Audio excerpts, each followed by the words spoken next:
안녕하세요. 김신혜입니다. 오늘은 시청률 2화부터 8%를 넘긴 귀궁에 대해서 이야기해볼까 해요. 귀궁은 지금 5화를 넘겼는데요. 시청률이 무려 9.2%가 됩니다.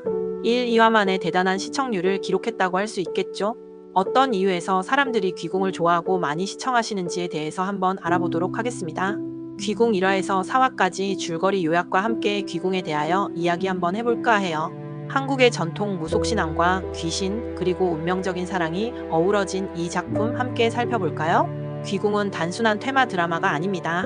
이 작품은 우리 전통 신앙의 세계관을 바탕으로 모든 생명과 사물의 신성이 깃들어 있다는 믿음을 보여줍니다.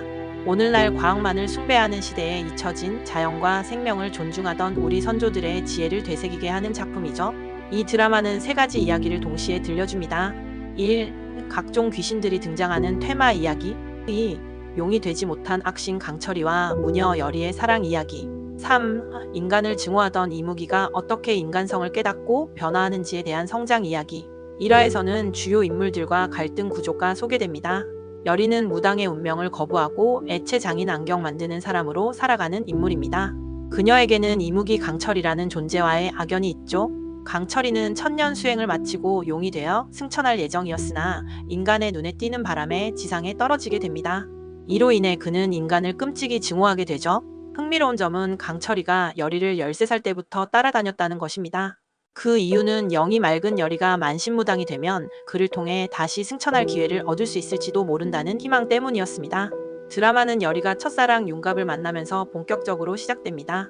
윤갑은 궁의 신하로 귀신에 들린 세자를 구하기 위해 여리를 데리러 왔지만 도성으로 향하는 여정에서 살해당하게 됩니다. 2화에서 이야기는 급전환됩니다. 살해당한 윤갑의 몸을 이무기 강철이가 차지하게 된 것이죠. 여리는 윤갑에게 좋은 감정을 가지고 있었고 강철이가 윤갑의 몸을 차지한 것이 자신 때문이라고 자책합니다. 이 부분에서 강철이의 캐릭터가 흥미롭게 발전합니다. 천년 동안 인간이 아니었던 강철이가 처음으로 인간의 오감을 경험하게 되는 장면들이 인상적입니다. 처음 맛보는 미움과 기방의 잔치 음식을 먹으며 행복해하는 모습은 인간을 증오하던 존재가 인간의 경험에 눈뜨는 순간을 보여줍니다. 3화에서는 본격적인 테마 이야기가 시작됩니다. 세자가 알 수 없는 원귀, 억울하게 죽은 귀신으로 인해 고통받고 있죠. 여리는 이를 해결하기 위해 먼저 수몰 기물에 빠져 죽은 사람들의 원기의 원한을 풀어주며 세자를 괴롭히는 팔척귀에 대한 정보를 얻게 됩니다. 중요한 전환점은 여리의 기도로 인해 윤갑이 잠시 강철이의 통제에서 벗어나는 순간입니다. 이때 강철이는 오히려 여리를 위험에서 보호하려 합니다. 강철이가 점차 여리에게 감정이 생기고 있음을 보여주는 장면이죠. 또한 세자를 구해야만 윤갑도 구할 수 있다는 것을 알게 된 여리와 강철이는 음사 어둠의 의식을 행하여 세자에게 빙의된 팔척귀를 빼내는데 성공합니다. 4화에서는 긴장감이 더욱 고조됩니다. 세자에서 빠져나온 팔척귀가 귀신을 막는 끊어진 금줄로 인해 임금 이정에게 빙의됩니다. 강철이가 빙의된 이정을 막으려 하는데 그의 몸에서 갑자기 빛이 뿜어져 나와 팔척귀가 물러나게 됩니다. 여기서 강철이의 숨겨진 능력이 암시되며 여리와 함께 팔척귀를 쫓아내는데 성공합니다. 윤갑을 죽였다고 오해했던 여리의 오해가 풀리고 여리는 팔척귀를 완전히 해치우기 위해 강철이에게 자신이 몸주신 신이 들어오는 무당이 되어 달라고 이야기합니다. 그리고 캐릭터 분석과 논평을 한번 해보자면 여리는 무당의 운명을 거부하지만 결국 자신의 능력을 사용해 다른 이들을 돕게 되는 인물입니다. 그녀의 성장 과정은 운명을 받아들이는 여정이라고 볼 수 있습니다. 무속신앙에서 말하는 신병신이 들어와 아프게 하며 무당이 되도록 하는 현상을 거부하던 인물이 점차 자신의 사명을 깨닫게 되는 과정이 설득력 있게 그려집니다. 여리 캐릭터의 가장 큰 미덕은 거부하면서도 끌리는 그 모순적 심리를 섬세하게 표현한다는 점입니다. 배우의 연기가 이를 완벽하게 구현해내고 있죠. 특히 애체 장인으로서의 섬세한 손길과 무녀로서의 강인함이 공존하는 모습은 여리라는 캐릭터의 깊이를 더합니다. 다만 1-4화까지는 여리가 다소 수동적으로 상황에 휘말리는 모습을 보이는데 앞으로 더 주체적인 캐릭터로 성장할지 주목됩니다. 강철이 천년 동안 인간을 증오해온 이무기가 인간의 몸을 경험하며 변화하는 과정이 흥미롭습니다. 원래는 여리를 이용해 승천하려 했지만 점차 그녀에게 진정한 감정이 생기는 모습이 인상적입니다. 특히 인간의 감각을 처음 경험하는 장면들은 강철이의 캐릭터에 깊이를 더합니다. 강철이는 이 드라마의 가장 매력적인 캐릭터라고 감히 말할 수 있습니다. 비인간적 존재가 인간성을 깨닫는 서사는 오래된 클리셰일 수 있지만 귀궁은 이를 한국적 신화와 결합해 신선한 해석을 보여줍니다. 윤갑의 몸을 차지한 후 처음으로 음식을 맛보는 장면은 단순한 코미디가 아닌 천년의 외로움을 지닌 존재가 인간의 감각에 눈뜨는 순간으로 그려집니다. 이 장면에서 배우의 표정 연기는 정말 일품입니다. 강철이의 이중적 정체성, 윤갑의 몸과 이무기의 영혼이 만들어내는 긴장감은 앞으로의 서사에서 핵심적인 갈등으로 작용할 것으로 보입니다. 윤갑과 이정임금. 윤갑은 여리의 첫사랑이자 강철이가 차지한 몸의 주인공입니다. 이정임금은 비극적인 가족사 속에서도 초인적인 노력으로 오직 백성들을 위하는 인물로 묘사되며 후반부에 강철이의 변화에 중요한 영향을 미칠 것으로 보입니다. 이정임금 캐릭터는 4화까지 아직 충분히 탐구되지 않았지만 팔척귀의 빙의된 모습에서 보여준 카리스마는 강렬한 인상을 남겼습니다. 특히 비극적인 가족사라는 암시는 앞으로 그의 과거와 내면이 더 깊이 다뤄질 것을 예고합니다. 윤갑의 경우는 아직 그의 진짜 성격이나 동기가 명확히 드러나지 않았는데 이것이 의도적인 미스터리인지 아니면 단순히 강철이의 그릇 역할만을 위한 것인지는 아쉬운 부분입니다. 한국 무속신앙과 귀신 세계관에 대한 논평. 귀궁의 가장 큰 매력은 한국 전통 무속신앙의 세계관을 풍부하게 보여준다는 점입니다. 수몰귀, 팔척귀와 같은 다양한 귀신들 그리고 그들을 다루는 무속의식들이 사실적으로 묘사됩니다. 특히 인상적인 것은 드라마의 도입부에서 언급된 바위 하나, 나무 하나, 작은 동물 하나에도 신성이 깃들어 있다는 우리 전통 관점입니다. 이는 현대사회에서 잊혀진 생명 존중의 가치관을 일깨웁니다. 이 작품은 최근 몇 년간 국내외에서 인기를 끌었던 다른 오컬트물과 차별화됩니다. 서구식 엑소시즘이나 일본식 호러의 영향에서 벗어나 순수하게 한국적인 무속 세계관을 구축했다는 점이 돋보이죠. 특히 음사를 행하는 장면은 단순한 공포 요소가 아닌 우리 전통 의식의 아름다움과 신성함을 동시에 보여줍니다. 더불어 귀궁은 무속신앙을 미신이나 시대착 오적 관습으로 그리지 않고 하나의 완결된 세계관이자 철학으로 존중하는 태도를 보입니다. 이는 최근 한국 콘텐츠가 지향해야 할 바람직한 방향이라고 생각합니다. 우리 전통 문화를 재발견하고 그 가치를 현대적으로 재해석하는 시도로서 귀궁은 중요한 의미를 가집니다. 다만 일부 무속 의식이나 용어가 전문적이어서 일반 시청자가 이해하기 어려운 순간도 있었습니다. 극 중에서 이러한 개념들을 더 자연스럽게 설명하는 장치가 있었다면 더 좋았을 것 같습니다. 그 영상미와 연출 논평. 1에서 4화까지의 영상미는 한국 사극의 아름다움과 신비로운 무속 세계관을 절묘하게 조화시켰습니다. 특히 테마의식이나 귀신이 등장하는 장면에서의 음향과 조명 효과는 섬뜩하면서도 아름다운 느낌을 동시에 줍니다. 타 테마물과 달리 귀궁은 귀신을 단순한 공포의 대상이나 물리쳐야 할 악으로만 그리지 않습니다. 오히려 그들의 한과 사연에 공감하는 시각을 보여주죠. 이는 한국 전통 무속신앙의 본질을 정확히 짚어낸 연출이라고 할 수 있습니다. 우리 무속은 귀신을 단순히 퇴치하는 것이 아니라 그들의 원한을 풀어주고 달래는 방식으로 접근하니까요. 특히 3화의 수몰귀 해결 장면은 압권이었습니다. 물에 빠져 죽은 이들의 원한이 시각적으로 어떻게 표현될까 기대했는데 창백한 푸른빛 조명과 물속에서 들리는 듯한 둔탁한 음향 효과는 관객을 그 상황 속으로 완벽히 몰입시켰습니다. 국내 드라마 중에서도 손꼽을 만한 공포 연출이었다고 생각합니다. 해시태그 앞으로의 전개 예상. 4화까지의 전개를 볼 때 앞으로의 이야기는 크게 세 방향으로 진행될 것으로 보입니다. 1. 강철이와 여리의 관계 발전 강철이가 점점 인간성을 깨닫고 여리에 대한 진정한 감정을 발견하는 과정. 2. 팔척귀와의 대결 더 큰 위협으로 등장할 팔척귀를 물리치기 위한 여정. 3. 강철이의 승천 여부 결국 강철이가 인간을 구하고 승천할 수 있을 것인지 아니면 다른 선택을 할 것인지. 특히 휘몰아치는 운명이 기다리는 줄도 모른 채라는 줄거리 마지막 문장은 주인공들에게 더 큰 시련이 기다리고 있음을 암시합니다. 전체 시나리오 예상. 그래서 이를 종합해본 결과 제가 예상하는 전체적인 시나리오는 이렇게 진행되지 않을까 합니다. 여리가 몸주신이 되기로 결심한 후 그녀와 강철이의 관계는 새로운 국면을 맞이할 것입니다. 여리가 무당으로서의 운명을 받아들이게 되면서 강철이와의 관계도 단순한 적대 관계나 이용 관계를 넘어 깊은 교감으로 발전할 것입니다. 이 과정에서 윤갑의 몸을 차지한 강철이는 점점 더 인간적인 감정에 눈뜨게 될 것입니다. 하지만 팔척귀는 단순한 악령이 아닌 왕실과 깊은 연관이 있는 원한설인 존재로 밝혀질 가능성이 높습니다. 4화에서 임금에게 빙의되었던 것은 우연이 아니라 왕실과 관련된 오래된 한이 있을 것입니다. 아마도 이정 임금의 비극적 가족사와 연결되어 있을 것이며, 이는 과거 왕실의 어둠, 아마도 세자 자리를 둘러싼 권력 투쟁이나 억울하게 죽임을 당한 왕족의 원한일 수 있습니다. 이 과정에서 또 하나의 중요한 축은 강철이의 정체성 문제입니다. 그는 융갑의 몸에 들어간 이무기지만 점점 인간 융갑의 기억과 감정에 영향을 받게 될 것입니다.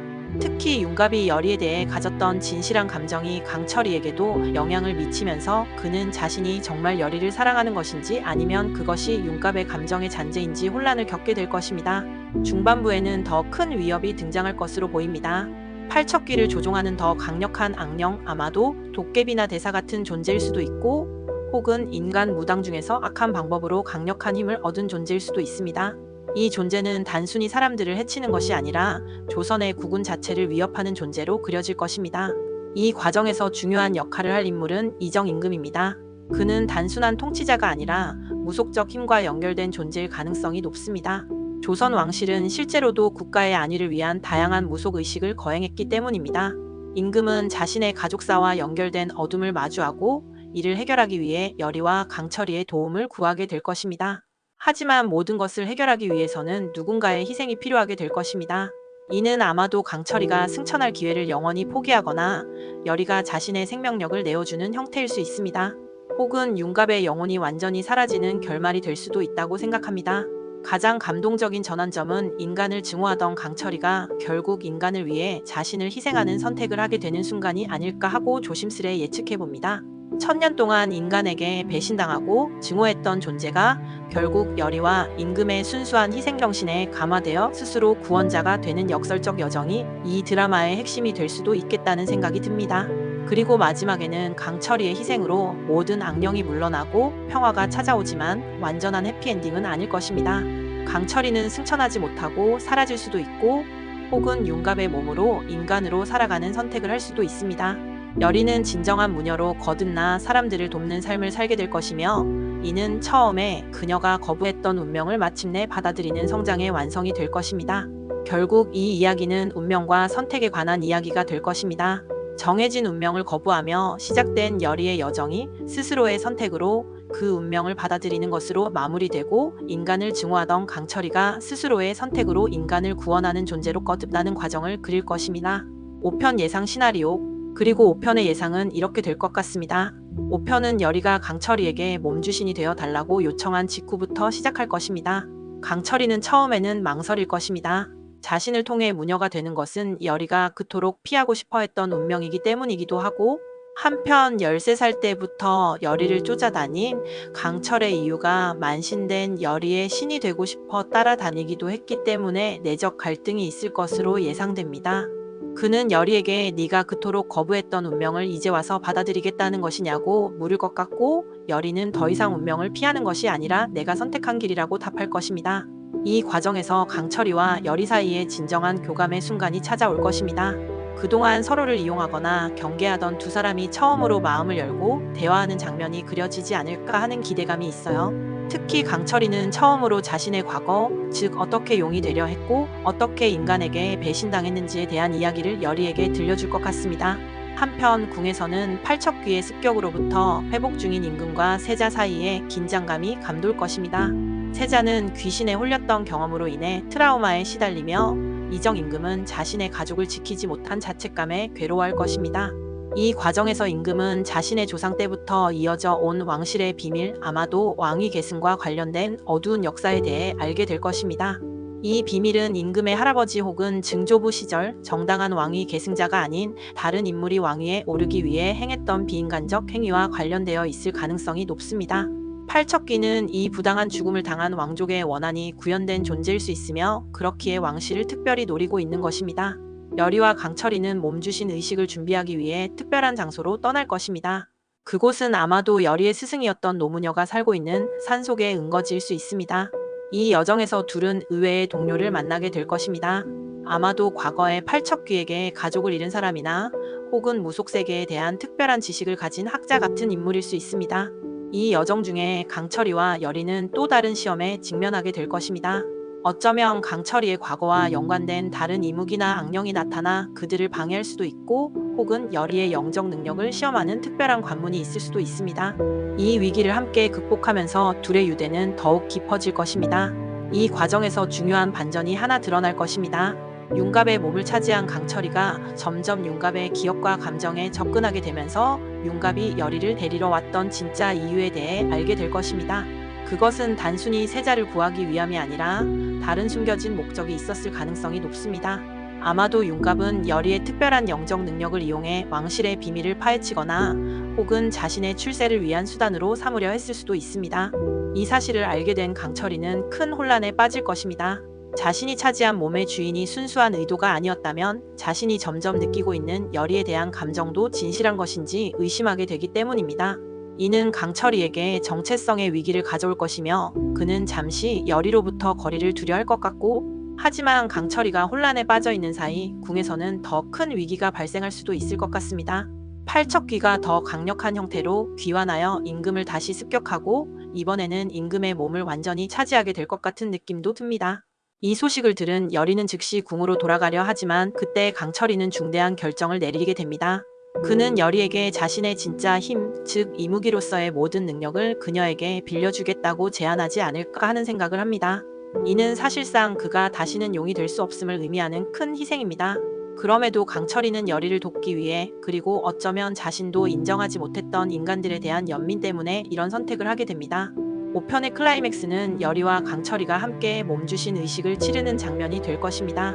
그러면 이 의식 중에 열의는 완전한 무녀의 힘을 얻게 되고 강철이의 힘과 결합하여 팔척귀에 맞설 준비를 하게 되니, 의식이 절정에 달했을 때 열의는 환상 속에서 자신의 어머니를 만나게 될 수도 있을 것 같습니다. 그녀의 어머니 역시 무녀였으며 딸이 이 운명을 피하게 하려고 자신의 목숨을 바쳤던 것입니다. 어머니와의 감동적인 재회 후 열의는 완전히 깨어나 이제 팔척귀와 맞설 준비가 되었음을 선언합니다. 5편은 열의와 강철이가 함께 궁으로 향하는 장면으로 마무리되지 않을까? 그들이 도착했을 때 궁은 이미 팔척귀의 어둠에 완전히 뒤덮여 있을 것 같까 하는 생각이 드네요. 여러분 귀궁에 푹 빠져서 기다리는 동안 저랑 같이 귀궁 1편부터 4편까지 요약해보고 함께 논평을 해봤는데요. 귀궁은 SBS 16편을 이루는 드라마로 SBS 본방은 금요일 저녁 9시 40분에 방영하고 다시 보기는 SBS 홈페이지 U+, 넷플릭스, 웨이브에서 하실 수 있습니다. 이 드라마가 보여주는 한국 전통 무속신앙의 깊이와 아름다움, 그리고 인간과 비인간 존재 사이의 복잡한 관계는 현대 시청자들에게도 많은 생각거리를 던져줍니다. 특히 모든 생명체에 신성이 깃들어 있다는 우리 전통 세계관은 오늘날의 생태계 위기와 환경 문제를 생각해 볼 때 더욱 의미심장하게 다가옵니다. 다음 회차에서는 어떤 이야기가 펼쳐질지, 제가 예상한 시나리오가 얼마나 맞을지 함께 지켜보시죠. 여러분의 예상이나 의견도 댓글로 남겨주시면 다음 리뷰에서 함께 이야기해 보도록 하겠습니다. 여러분의 의견도 댓글로 남겨주세요. 다음 리뷰에서 만나요. 감사합니다.